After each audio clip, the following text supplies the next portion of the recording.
పెళ్ళాం తెచ్చే కట్నంతో జీవితాన్ని చాలిచేద్దాం అనుకునే సగటు మొగుళ్ళకి ప్రతినిధి మొద్దు మోహన్.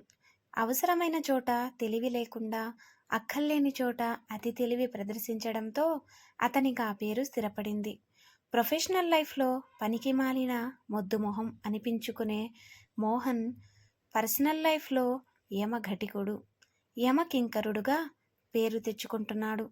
మొద్దు మోహన్ ఉండే ఇల్లు అత్తగారించినది. అతను నడుపుతున్న కిరాణా కొట్టుకు పెట్టుబడి పెట్టింది కూడా వాళ్లే. అతనికి ద్విచక్ర వాహనము అత్తమామల చెలవే. ఏడాదికి 2 సార్లు పంట రూపంలో ధాన్యరాశులు వచ్చి పడుతుంటాయి.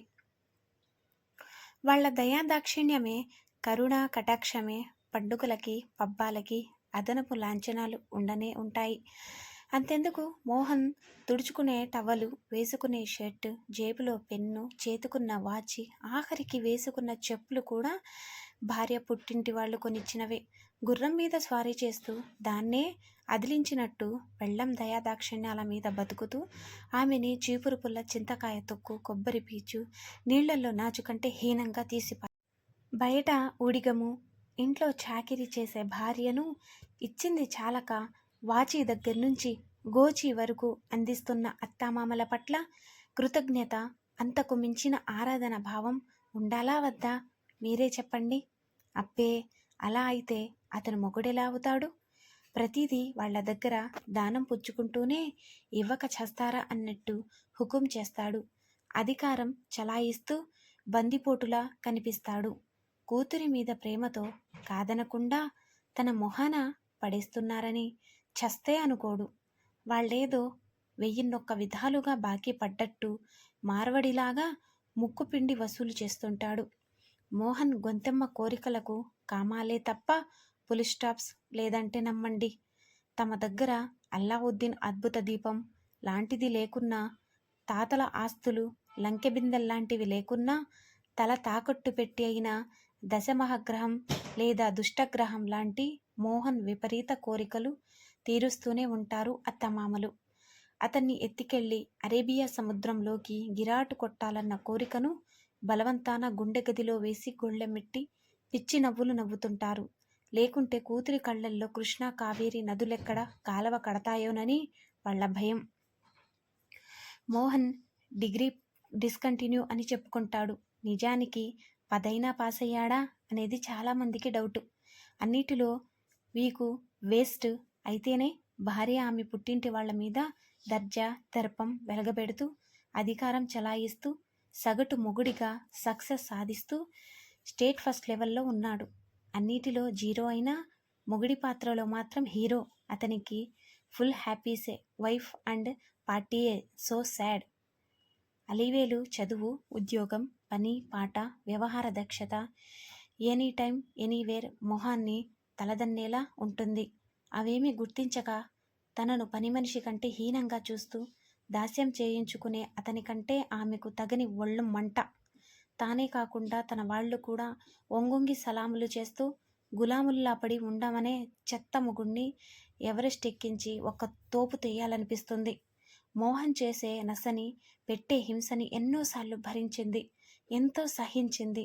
అగ్నిపర్వతాలే బద్దలవుతాయి. అలాంటిది అతి సున్నితమైన ఆమె గుండె ఛిద్రమవదా? ఎందుకవదు? తూట్లు పడిపోతుంటుంది. చందమామ కథల్లో కనుక తప్పు చేసి వాడిని కోట గుమ్మానికి తలకిందులుగా వేలాడదీస్తారని రాసినట్లు మోహన్ని ఆ భంగిమలో ఊహించుకుంటుంది.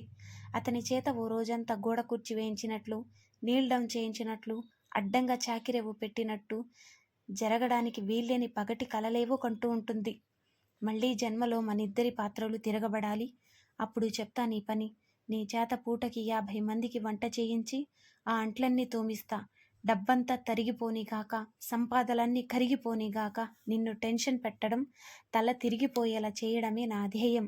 నీతో గొడ్డు చాకిరీ చేయిస్తా. ఈ తరహాలో తిట్లు శాపనార్థాలు పెట్టడం అలివేలుకి మామూలే. గుండె రగిలితే, మనసు తూట్లు పడిపోతే అంతే మరి. హెల్ప్లెస్ కనుక పైకి కిమ్మనదు కానీ లోపల మాత్రం బీభత్సంగా తిట్టేసుకుంటుంది. మోహన్ మరీ వికృత రూపం దాల్చకపోతే, పరిస్థితి అదుపు తప్పకపోతే సమాధానాలు చెప్తుంది, సెటైర్లు వేస్తుంది. ఆ వేళ భోజనం వడ్డించగానే మోహన్ ఎప్పటిలాగే అదనపు కట్నం మూసెత్తాడు.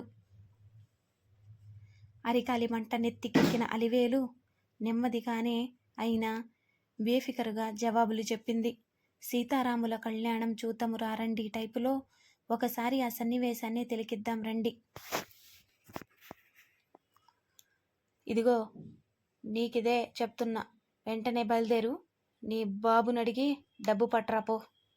సాయంత్రం నేను ఇంటికొచ్చేసరికి 10,000 ఏంటి 10,000 రెడీగా ఉండాలి అంటూ హెచ్చరించాడు మోహన్. 10,000 చాలుతుందండి అంది అలివేలు. ఏంటి అని అడిగాడు మోహన్. కనీసం 25,000 కావాలి కదా అని అంది. ఎప్పుడు నేనెళ్ళను, డబ్బులు తేను, నేనసలు డబ్బులు అడుగును అని మొరాయించేదానివి కదా, ఇంత మంచిగా మారిందేమిటా అని ఆశ్చర్యంగా చూస్తున్నాడు. Very good very good. ఈ మాత్రం కోఆపరేట్ చేస్తే నిన్నెందుకు కొడతాను చెప్పు బంగారం. అయితే 25,000 తెస్తున్నావన్నమాట. తేవాలిగా మరి. గంగులు 25 లేనిదే ఏ పని చేయడంట అండి. ఏంటి, ఎవరు ఆ గంగులు అని అడిగాడు మోహన్. గంగులు తెలీదా? ఒక కిరాయి రౌడీ అండి. పక్కింటి సీతమ్మ 25,000 ఇచ్చి మొగుణ్ణి చితక్కొట్టించిందట. నాకు మాత్రం రేటు తగ్గిస్తాడంటారా అంది అలివేలు. నోరు తెరవడం మోహన్ వంతయింది. అక్కడి నుంచి లబోదిబోమని పరిగెత్తాడు.